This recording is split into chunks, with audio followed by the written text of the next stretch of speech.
as our country has fought through the most challenging times since the Second World War. The Prime Minister is calling the next election. Here as your Prime Minister, I can't help but reflect that my first proper introduction to you was just over 4 years ago. I stood behind one of the podiums upstairs in the building behind me. I told you that we faced a generation-defining moment and that we as a society would not be judged by some government action, but by the small acts of kindness that we showed one another. You met that challenge, and then some, and I have never been prouder to be British. And when I introduced the furlough scheme, I did so not because I saw a country simply in need of desperate help, albeit we were, but because I saw a country whose future hung in the balance. I could be bold and trust in the tens of millions of you at home that you would rise to the moment, or I could accept the inevitable millions of job losses and pick up the pieces. In truth, it was no choice at all. I have never and will never leave the people of this country to face the darkest of days alone, and you know that because you've seen it. As I did then, I will forever do everything in my power to provide you with the strongest possible protection I can. That is my promise to you. Because for so many of us, it's easy to forget the scale of what we've been through.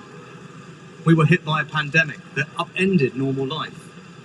Who would have thought that the government would ever tell us how many times a day we could leave our homes? Then, just as we were recovering from COVID, war returned to Europe, with Putin's invasion of Ukraine sending your energy bills spiraling. I came to office, above all, to restore economic stability. Economic stability is the bedrock of any future success, whether that is rising wages and good jobs, investment in our public services, or the defence of the country. And because of our collective sacrifice and your hard work, we have reached 2 major milestones in delivering that stability, showing that when we work together, anything is possible.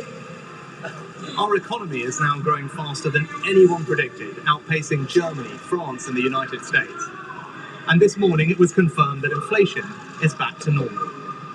This means that the pressure on prices will ease and mortgage rates will come down.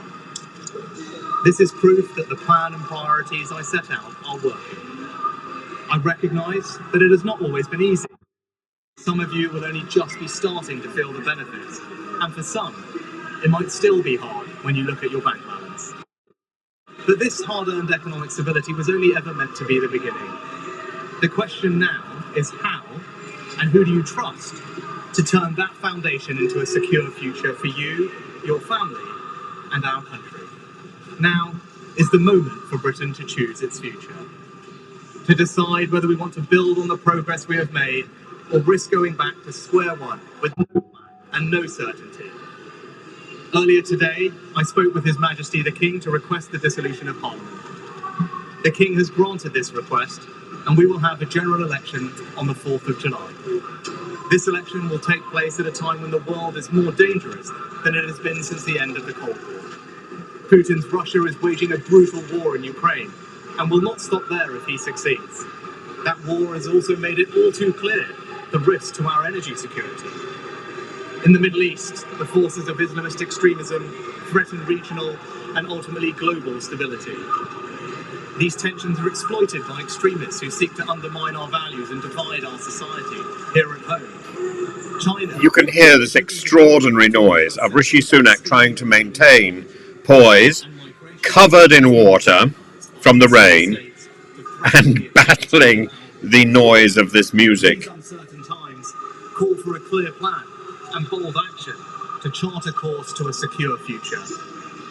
You must choose in this election who has that plan, who is prepared to take the bold action necessary to secure a better future for our country and our children. Now, I cannot and will not claim This is his moment of posterity. no government should. He looks like a drowned rat. Of what we have achieved together, the bold actions we have taken, and I'm confident about what we can do in the future. We've tackled inflation, controlled debt, cut workers' taxes, and increased the state pension by £900. We've reduced taxes on investment and seized the opportunities of Brexit to make this the best country in the world to grow a business. put record amounts of funding into our NHS and ensured it is now training the doctors and nurses it needs in the decades to come. We've reformed education, and our children are now the best readers in the Western world. We prioritised energy security and your family finances over environmental dogma in our approach to net He's zero. going over what he has achieved, and he can hardly be heard. He's saying for so many of us, it's easy to forget the scale of what we've been through. Yeah. We set out a comprehensive plan to reform our welfare system, to make it fair for those who pay for it as well as those who need it. Immigration is finally coming down, and we are stopping the boats with our Rwanda partnership. And we will ensure that the next generation grows up smoke-free. I hope that my work since I became Prime Minister... He has a week to get through his last few bits of business. ...and are prepared to take bold action necessary for our country to flourish. Now, I've stuck with that plan and always been honest... And if this is the vision of a leader, I eat my hat. Because I'm guided by doing what is right for our country, not what is easy. I can't say this is a sorry image. And if he loses at the next general election on July the 4th, I don't think you know either. he will go down in history as the second, or in recent history, as the second shortest MP, Prime Minister, just after Liz Truss. Either Keir Starmer or I will be Prime Minister. Yeah, 5th of July He has shown will be the time decision and date. time again that he will take the easy way out and do anything to get power. If he was happy to abandon all the promises he made to become Labour leader once he got the job, how can you know that he won't do exactly the same thing if he were to become Prime Minister? If you don't have the conviction to stick to anything you say, if you don't have the courage to tell people what you want to do, and if you don't have a plan, how can you possibly be trusted to lead our country, especially at this most uncertain of times? Over the next few weeks, I will fight for every vote. I will earn your trust, and I will prove to you that only a Conservative government led by me will not put our hard-earned economic stability at risk, can restore pride and confidence in our country, and with a clear plan and bold action, will deliver a secure future for you, your family, and our United Kingdom. There we are. Rishi Sunak has called a general election for July the 4th.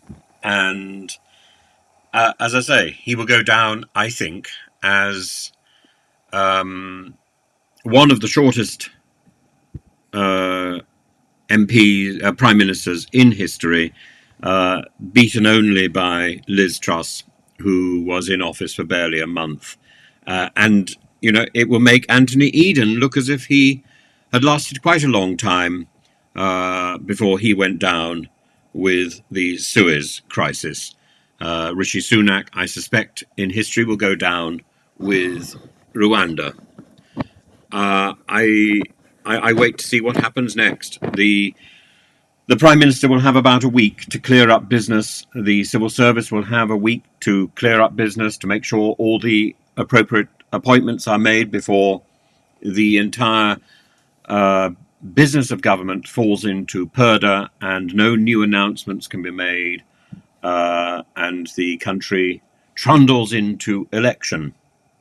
And I was going to say trundles into election and indifference, but I don't suppose it will be indifference. I think the election will be enthusiastically pursued, particularly by the Labour Party, and it will be interesting to see what policies are rolled out.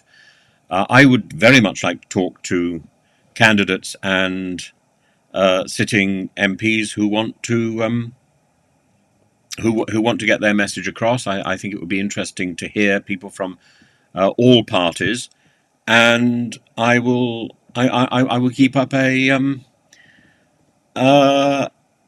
series of videos every day on YouTube about my thoughts and my observations. Not an oracle by any means, not the voice of news, but the voice of opinion. And one day I may be right, another day I may be wrong, but I have the benefit of not standing for office.